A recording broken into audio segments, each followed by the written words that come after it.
about Ahab the Arab, the sheik of the burning sand. He had emeralds and rubies just dripping off of him, had a ring on every finger of his hand. He wore a big old turban wrapped around his head, scimitar by his side.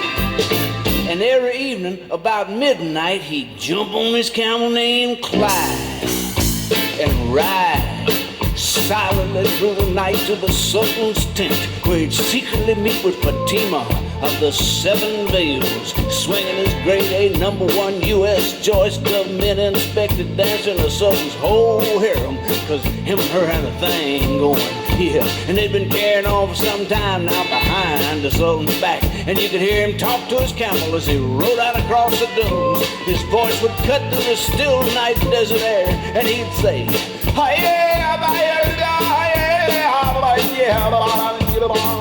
which is Arabic for whoa, baby. And Clyde'd say, well, he brought that camel to a screeching halt in the rear of Fatima's tent. Jumped off Clyde, snuck around the corner, into the tent he went.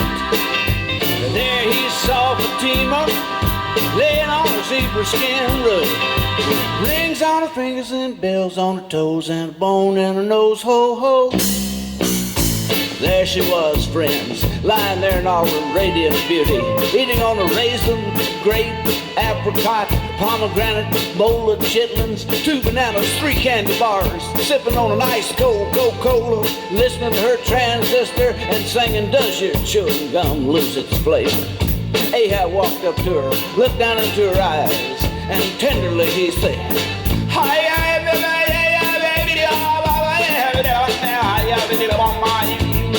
which is Arabic for let's twist again like we did last summer, baby. She looked up at him from off the rug, flapped them big wide lashes, and she said,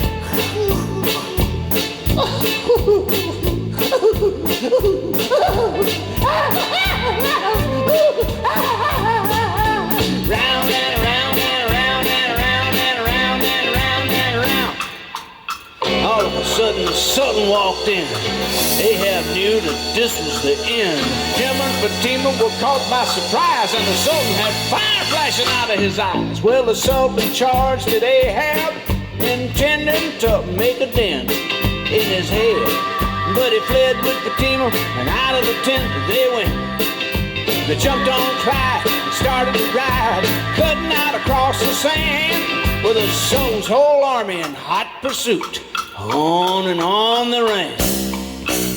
Well, to make a long story short, they got away, because there wasn't no animal alive what could keep up with Clyde once he got started, because he was the fastest steed on the whole desert, babies. Anyway, they made it across the border, where Ahab hocked all his rubies and emeralds and bought him a swinging little split-level pad, and they lived happily ever after. And that's the story about Ahab the Arab, the sheik of the burning sand. Ahab the Arab, the sheik of the burning sand.